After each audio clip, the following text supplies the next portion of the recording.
सुंदर स्वास्थ्य, शांति और सुव्यवस्था को उपलब्ध होता है। योग महान है, योग की देशना महान है, योग का साधक अति महान है और इस सृष्टि के आदि से भगवान पतंजलि के द्वारा दिया गया यह ब्रह्म बोध, यह ब्रह्म ज्ञान, यह योग अति श्रेष्ठ, महान और अमृत के समान मनुष्य के लिए सेवन के योग्य है। इस पृथ्वी से इस अंधकार को अर्थात मनुष्य के अंदर इस भरे हुए अज्ञान को मिटाने के लिए ये पर्याप्त है। जैसे एक बूंद के चख लेने से संपूर्ण सागर का स्वाद का मनुष्य को बोध होता है, ऐसे ही योग के अंदर इस प्रकार के अमृत, इस प्रकार के खजाने, इस प्रकार के अनमोल मोती, एक अक्षुत्र जिसके लिए संपूर्ण जीवन भी लगाएं तो भी इसके अनुसंधान में कम पड़ता दिखता है। इसलिए जब हम श्रेष्ठतम को पाने के लिए निकलते हैं तो हमारे पास उस प्रकार की एक डेप्थ एंड हाइट, एक गहराई भी चाहिए और ऊंचाई भी चाहिए। रखने की क्षमता, जानने की क्षमता, ये शिष्यत्व का पहला लक्षण है। शिष्य का अर्थ है इतना ओपन है, इतना परंपराओं से, मूर्ताओं से, बंधनों से, रीति रिवाज से मुक्त है। वो सत्य के सामने किसी को आदर नहीं देता। परंपराओं का बोझ लेकर के सिर पर व्यर्थ में बोझ नहीं मरता। संसार क्या कहेगा इसकी परवाह नहीं करता। भीष्म पितामह के लिए उसके पिता ने बहुत निवेदन किया कि विवाह करना ही पड़ेगा, क्योंकि मैं तेरा पिता हूं और मेरी आज्ञा सर्वोप्रिय है। लेकिन भीष्म पितामह ने स्पष्ट रूप से कहा कि पिता से पहले भी सत्य था। सत्य पहले है, पिता बाद में है। अस्तित्व पहले है और जन्म बाद में है। परमात्मा पहले है और संसार बाद में प्रकट होता है। मैं उस महास्रोत, उस महाशक्ति को नमन करता हूँ जिसने आपको भी बनाया और मुझे भी बनाया और सत्य को जानने के लिए ही बनाया। तो मैं विवाह नहीं करूंगा। दृढ़ प्रतिज्ञा है मेरी, मैं संपूर्ण जीवन को अपने आत्म अनुसंधान में और राष्ट्र की सेवा में ही समर्पित कर चुका हूं। नहीं किया। और इसी प्रकार से मीराबाई ने स्वयं इसी युग में थोड़े समय पहले इस बात की प्रामाणिकता स्पष्ट रूप से सिद्ध कर दिखाई कि कैसी भी विषम परिस्थितियां हों और चाहे सारा संसार उसके विपरीत हो, चाहे उसके प्राण क्षण भर के बाद जाने वाले हों, लेकिन जो दृढ़ निश्चय से, दृढ़ता से स्थापित है, उसे संसार से डिगाया नहीं जा सकता। जो दृढ़ता से स्थापित है उसे सत्य से वंचित नहीं किया जा सकता। और आप जानते हो मीरा को कितनी यातनाएं, कितनी सजाएं, कितने लांछन उसके ऊपर लगाए गए, लेकिन सत्यमेव जयते नामृतम। सत्य की विजय होती नहीं, सत्य अपने आप में विजयी है। कई बार संसार में लोग कहते हैं कि हम देखते हैं सत्य हारता दिखता है। संसार में सत्य है ही नहीं तो हारेगा क्या और जीतेगा क्या?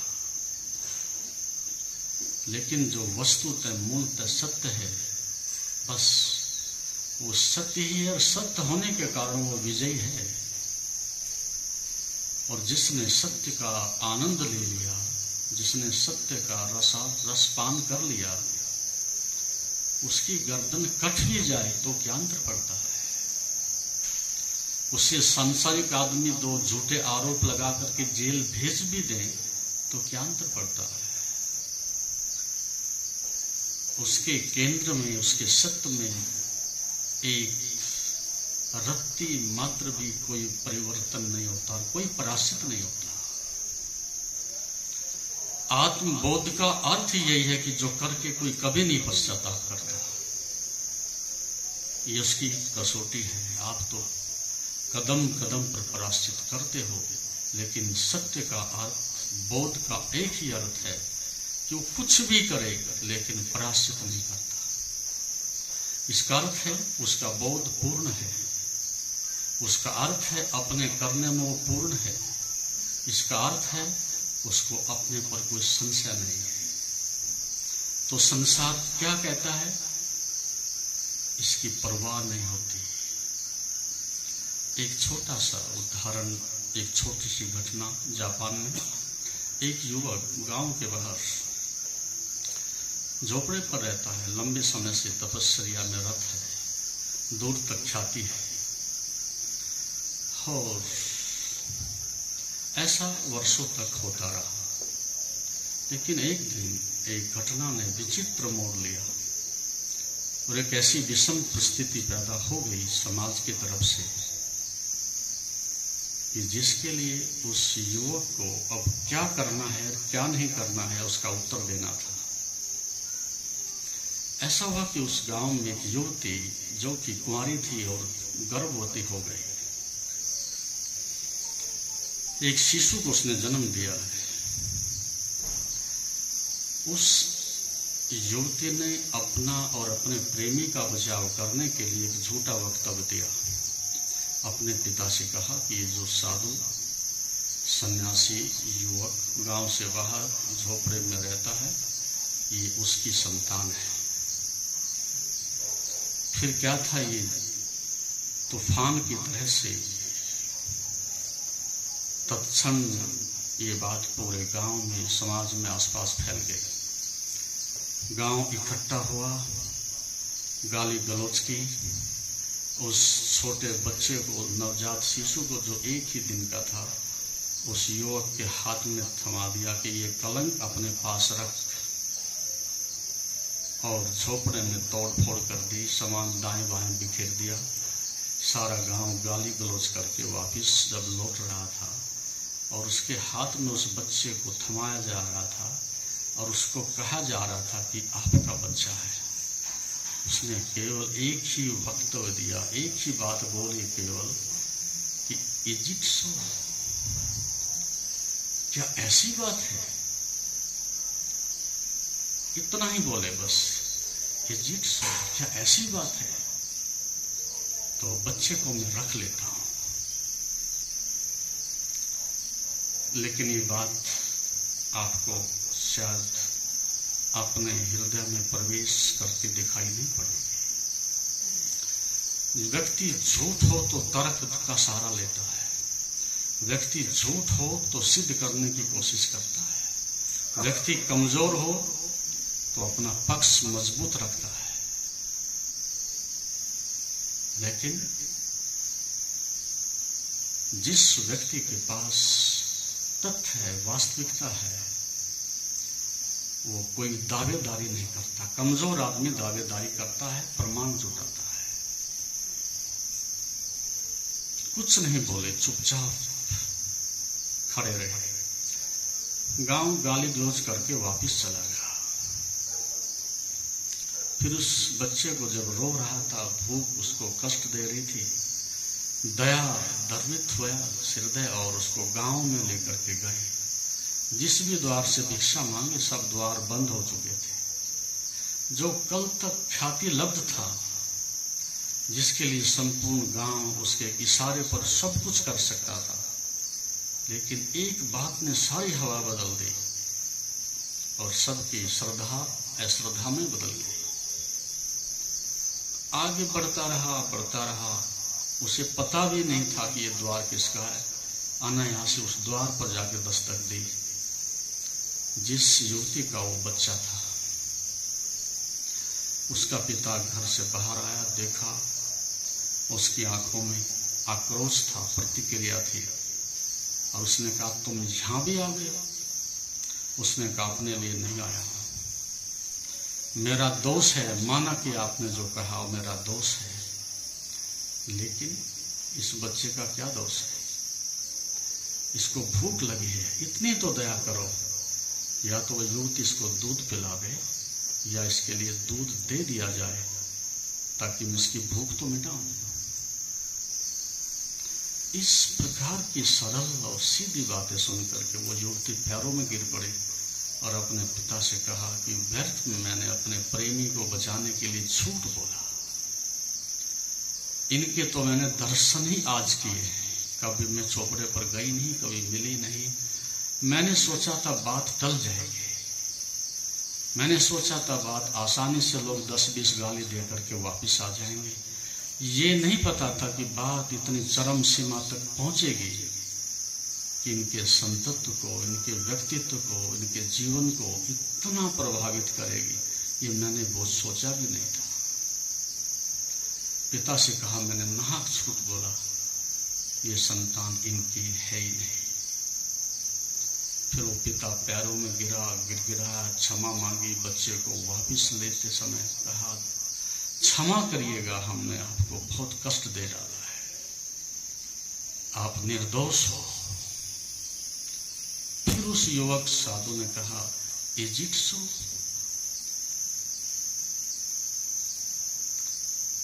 बस फिर भी वो इतना ही बोले, क्या ऐसी बात है? कोई बात नहीं।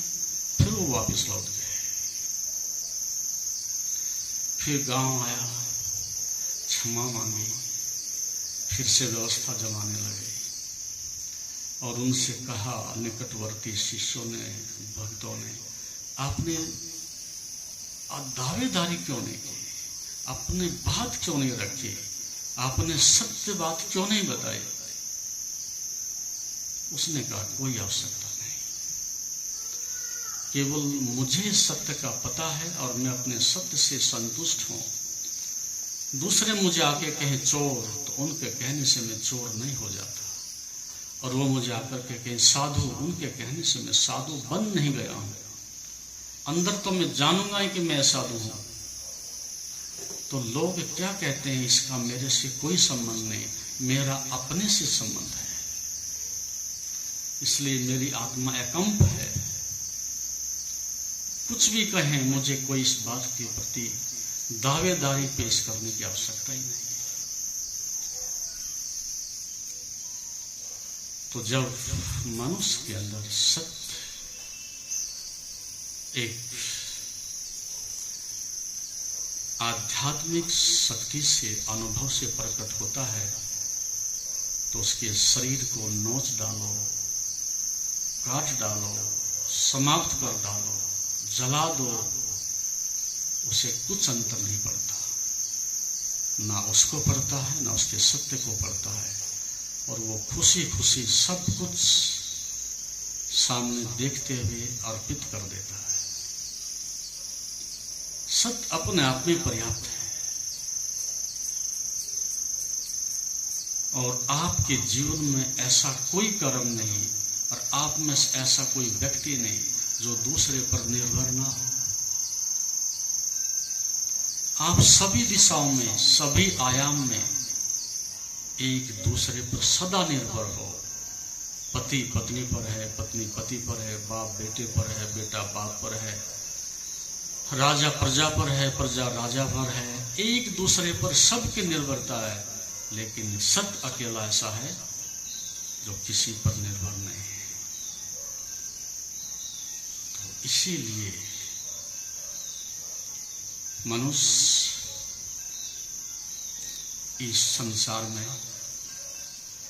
तब पहली बार इस आत्मसंतोष से भरता है जब वो अपनी वापसी करता है। इसी संदर्भ में ये सूत्र योग के कहे गए हैं, जो अपनी प्राणवायु को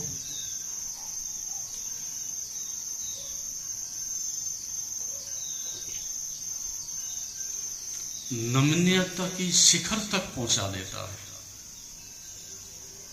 फिर से सुनना,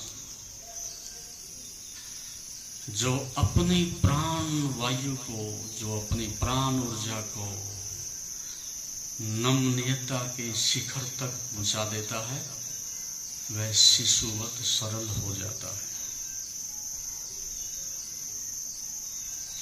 ये सूत्र बहुत कुछ कहता है। जब आप जन्मते हो उस समय आपकी प्राण ऊर्जा वहां होती है जहां शिखर होता है।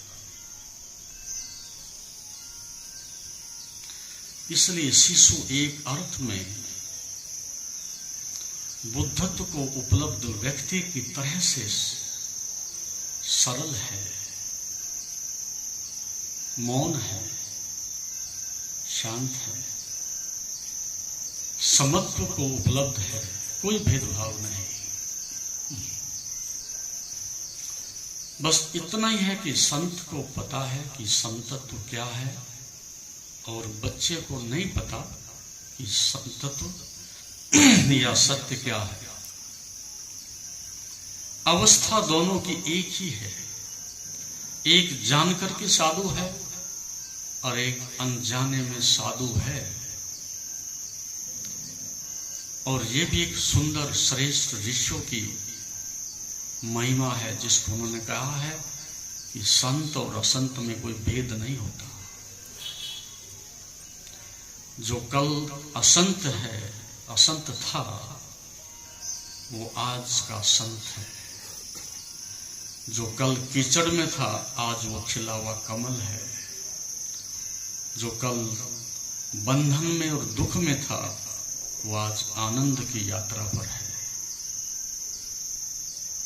अभी ज्यादा दिन नहीं हुए, आपने सुना होगा, वाल्मीकि को सुना होगा, एक घटना और ऋषि हो गया, अर्थात छुपा हुआ जो ऋषित्व था वो प्रकट हो गया। ऋषि तो था पहले, लेकिन कुछ आवरण आ गया होगा, कुछ अशुद्धता आ गई होगी, कुछ चोरी का भाव आ गया होगा, और वो मिट गया और छिपा हुआ साधु प्रकट हो गया। आप सब साधु हो। जैसे एक पत्थर सामने पड़ा हो तो कहा जा सकता है कि प्रत्येक पत्थर प्रतिमा है, प्रत्येक पत्थर सुंदर श्रेष्ठतम प्रतिमा है।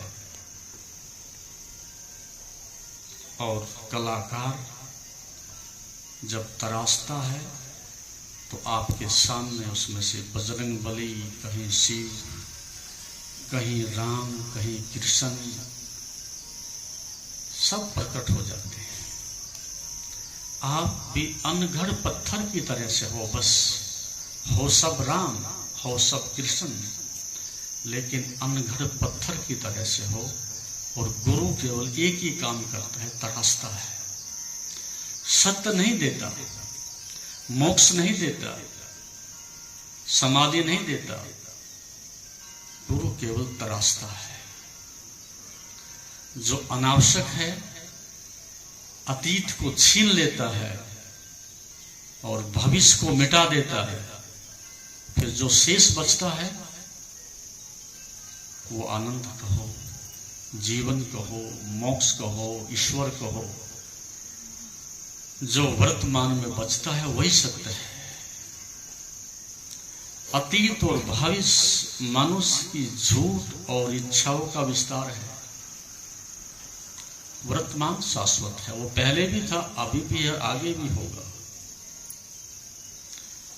तो गुरु तरासता है, और यदि शिष्य तरसने के लिए राजी हो जाए कि तरास दो मुझे,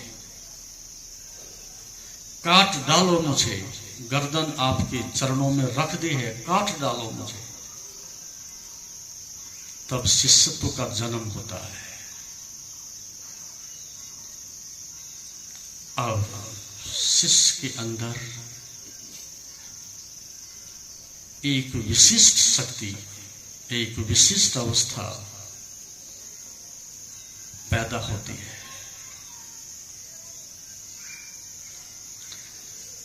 आप देखते हो, ये देखना शिष्य तो नहीं है। आप झुकते हो, ये भी शिष्य तो नहीं है। ये बाहर से एक कवायद हो सकती है, ये बाहर से एक औपचारिकता हो सकती है और होती है। इसलिए कई बार गुरु ऐसे वक्तव्य देता है और अपने शिष्य के विषय में ऐसी नकारात्मक बातें फैलाता है और ऐसी विरोधी बातें कहता है कि जिससे शिष्य तिलमिला जाए, उखड़ जाए, भड़क जाए। और ऐसा होगा यदि आप कुछ भी कह दें तो पता चलेगा, तत्क्षण उत्तर आएगा, प्रतिक्रिया आएगी, नकारात्मकता आएगी, दावेदारी आएगी और शिष्य ये सिद्ध करने की कोशिश करेगा कि यू आर रॉन्ग, तुम हो गलत, मैं थोड़ा गलत हूं। और फिर बात समाप्त हो गई। सुना है प्राचीन काल में कभी किसी सुपुत्र ने अपने पिता को उत्तर नहीं दिया। आंखें नम और नीचे, जो कहा सुन लिया, जो कहा कर दिया, लेकिन कभी प्रतिवाद नहीं किया। और जो इस पृथ्वी पर गिने चुने थोड़े से शिष्य हुए, उनमें भी ये विशेषता रही। जो मीठी गया अब वो क्या शिकायत कर सकता है, जो मीठी गया वो क्या वाद विवाद और तर्क कर सकता है। इसलिए एक बात जो आपके साथ समझ में नहीं भी आएगी, पत्थर भगवान हो या ना हो, और कौन पत्थर जो है ब्रह्मत्व को पहुंचा है कि नहीं पहुंचा है, इसकी क्या कसौटी। लेकिन एक जीवंत भक्त जब चरणों में झुकता है एक प्रतिमा के, तो उसका झुकना उसे पहुंचा देता है। वो प्रतिमा नहीं पहुंचा रही है, उसका समर्पण पहुंचा रहा है। और कितनी बार ऐसा हुआ कि गुरु कहीं नहीं पहुंचा,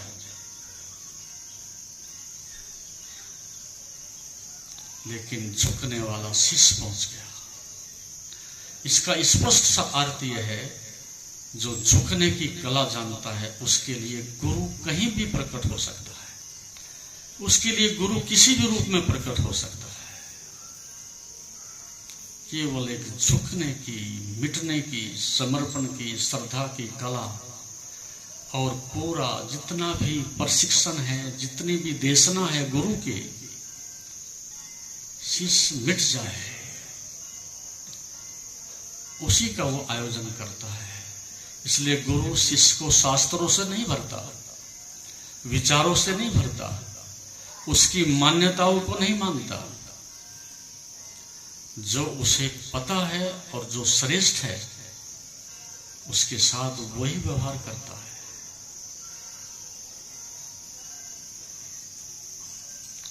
इसीलिए गुरु के साथ रहना एक बहुत बड़ी चुनौती है। गुरु के साथ रहना एक बहुत मनुष्य के मन के लिए कष्टदायी है,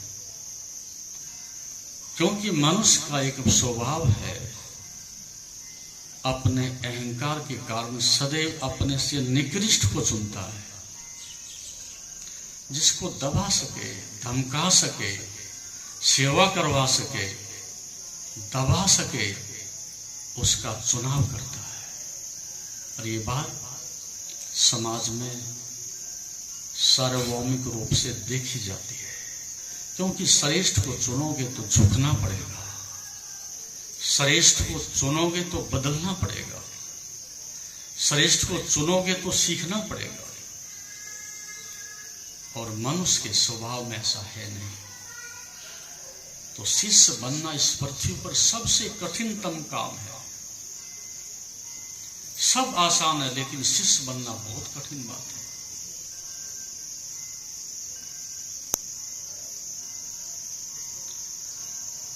एक इस प्रकार की घटना आपके जीवन में कभी घटी नहीं है। झुकने की कभी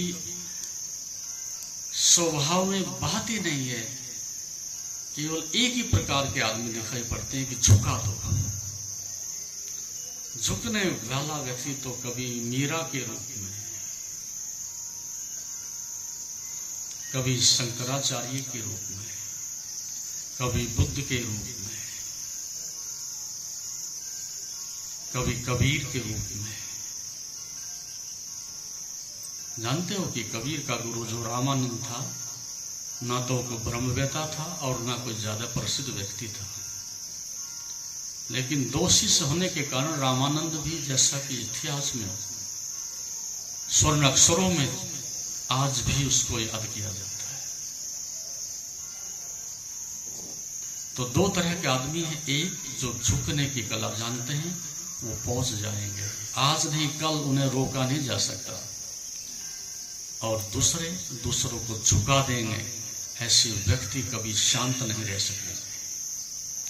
ये हिंसक रहेंगे, युद्धखोर रहेंगे, लूटपाट मचाएंगे। इनके लिए बड़ी भारी सजा है, और आज दुनिया का बहुत बड़ा हिस्सा इस काम में जुटा हुआ है। झुका दो, बेटा बाप को झुकाने में लगा हुआ है, या बाप बेटे को झुकाने में लगा हुआ है। पति और पत्नी के बीच में यही स्थिति है, स्टेटस है।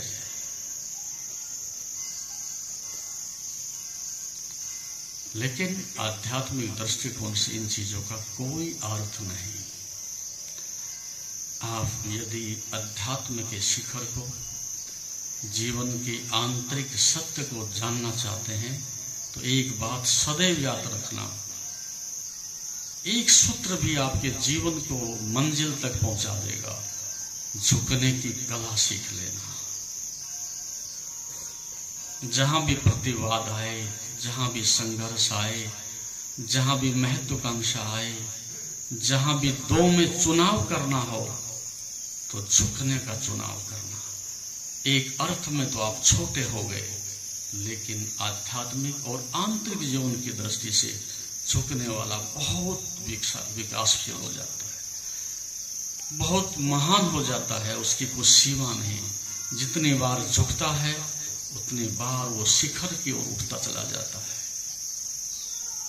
इसलिए हमने नमस्कार करने की, नमन करने की, चरण स्पर्श करने की, बार बार झुकने की जो व्यवस्था दी थी, उसके पीछे यही कारण है। पता था मनुष्य अधिकांश अहंकार का अनुगमन करता है, लेकिन 20 बार झुकेगा तो 20 बार उसके अंदर एक प्रकाश,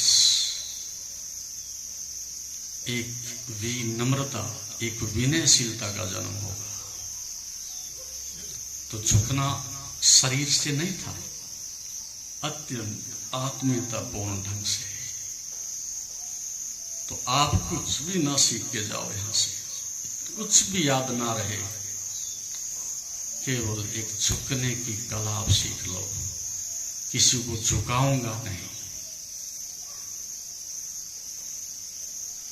तो एक अर्थ में तो ये अन्याय और अनुचित पूर्ण ढंग से लग रहा है, फिर तो दुनिया मार ही डालेगी मुझे।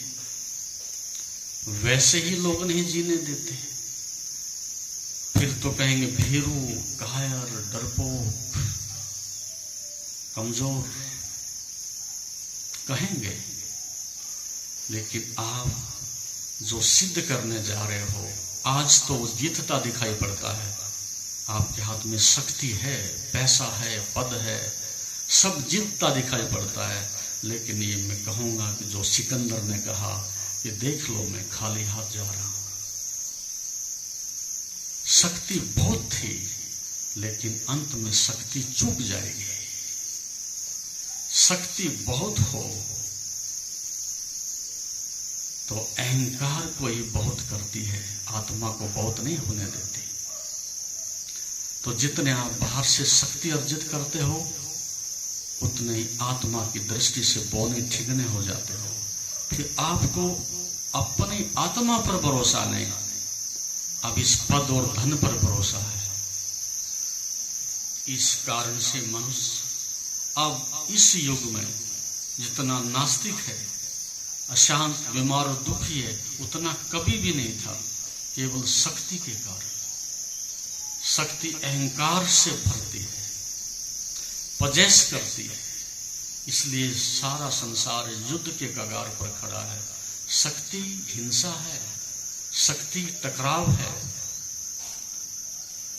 लेकिन शांति ऐसा नहीं करती। शांति शांत है, क्योंकि वो झुकने की कला जानती है। आप प्रतिवाद करो, संघर्ष करो, उत्तर दो, युद्ध लड़ो, अंत क्या होगा? परिणाम मृत्यु होगा और कुछ भी नहीं। तो इसलिए जो व्यक्ति संन्यास के, अध्यात्म के मार्ग पर निकलता है, वो समाज के लिए मूढ़ दिखाई पड़ता है, पागल दिखाई पड़ता है, और उस समय पागल है वो, लेकिन परिणाम सब बदल देते हैं। दोनों यदि साथ साथ मर रहे हों तो एक विचित्र घटना घटेगी। शांति से भरा हुआ आदमी शांति पूर्वक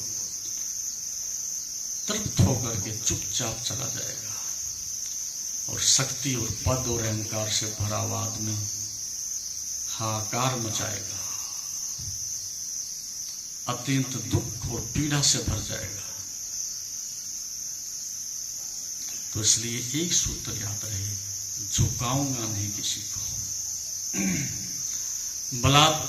किसी को बदलने की कोशिश नहीं करूंगा, किसी पर निर्भरता नहीं रखूंगा, लोग मेरा अनुगमन करें ऐसा आग्रह नहीं करूंगा, बस मैं झुकूंगा और अपने को बदल डालूंगा। और मजे की बात है, झुकना और बदलना साथ साथ हो जाता है। यदि आज आप नहीं बदल रहे हो और अपने जीवन से सब प्रकार से अपंग और दुखी हो, तो ध्यान देना अपनी प्रवृत्ति के ऊपर, अपने मन के ऊपर आप झुकाने में लगे हुए हो। गर्दन दबाए बैठे हो, कोई बेटे की दबा के बैठा है, कोई पत्नी की दबा करके बैठा है, कोई मित्र की दबा करके बैठा है। ऐसा व्यक्ति ढूंढना मुश्किल है जो किसी की गर्दन पकड़ के ना बैठा। और उसी में संसार आदमी को थोड़ा सा मजा आता है कि कोई तो है जिसको मैं दबा सकता हूं, जिसको मैं आदेश दे सकता हूं, जिससे मैं जो चाहूं वैसा करवा सकता हूं।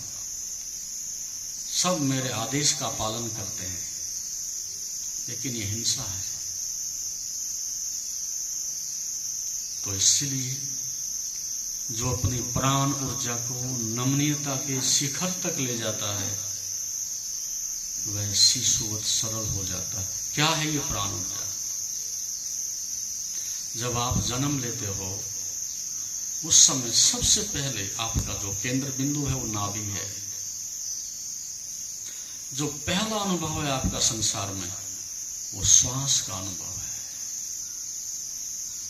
यदि श्वास ना चले तो जन्म तो हुआ, लेकिन मृत्यु में कन्वर्ट हो जाएगा।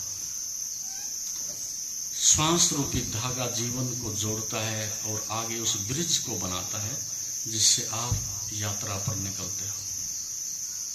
एक सेतु है श्वास, उसके बिना यात्रा हो ही नहीं सकती। तो आपकी जो मूल शक्ति है वो नाभि में निवास करती है, मस्तिष्क में नहीं है।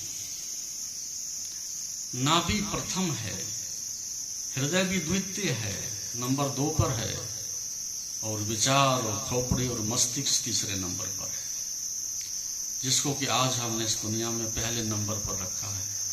यहाँ सभी कुछ खोपड़ी से होता है। सब कुछ बाजार में जो भी कुछ आप करते हैं सब मनुष्य के मस्तिष्क से, विचारों से ही चल रहा है। हृदय की कोई सुनता नहीं और नाभि की तो कोई बात ही नहीं। तो इसलिए जब कोई इस प्रकार से गहरी श्वास लेता है और नाभि के नीचे तक अपनी प्राण ऊर्जा को फैला देता है, तब वो बच्चे की तरह से सरल हो जाता है, शिशुवत हो जाता है। ऐसा क्या होता है? जब कोई नदी अपने महास्रोत में मिलती है जाकर के सागर में, तो विश्राम में चली जाती है। यात्रा लंबी है उसकी, लेकिन सागर में जाते ही सब विश्राम में चला जाता है। नाभि आपका मूल स्थान है, ओरिजिन पॉइंट है, आपके जीवन का ऊर्जा का सागर है। और जब उसमें आप अपने जीवन की प्राण ऊर्जा को उड़ेल देते हो, तत्क्षण शिशुवत हो जाते हो। शिशु को देखा है कभी? कैसे रख दो, कहीं रख दो, कुछ ही कह दो, कोई विरोध नहीं, सब सहज स्वीकृत है। यदि आप उसको ना बिगाड़ो, यदि आप उसके जीवन में जहर ना घोलो, तो उसके अंदर से जो प्रकट होगा, उसके अंदर से जो बोध प्रकट होगा, वो अनूठा होगा। मां मदालसा को लोगों ने सुना होगा, उसकी 7-8 संतानें, और सारी 8 वर्ष की जैसे होती, 9 वर्ष की होती, ब्रह्मत्व को उपलब्ध होती और जंगल में चली जाती। उनको इस प्रकार का बिखराव करने का, संघर्ष करने का, जहर घोल दिया जाए, इस प्रकार का कोई अवसर ही नहीं मिला।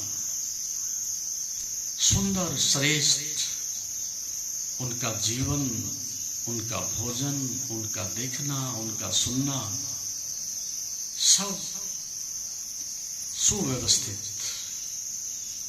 और फिर कोई विकल्प नहीं कि वो बाहर चले जाए। लेकिन आप उस व्यवस्था से बिल्कुल दूर हो,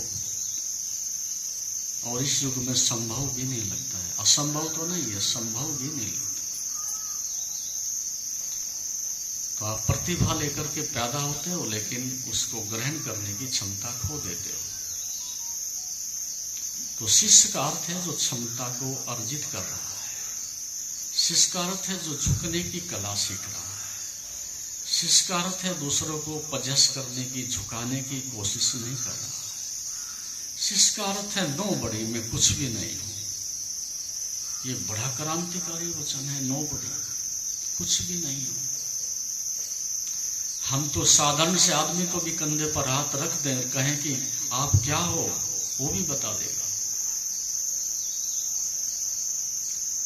लेकिन ये अनुभूति कर लेना कि मैं कुछ भी नहीं जानता, और वास्तविकता तो यह कि आप जानते क्या हो, मात्र एक जानकारी की भ्रांति आपको है।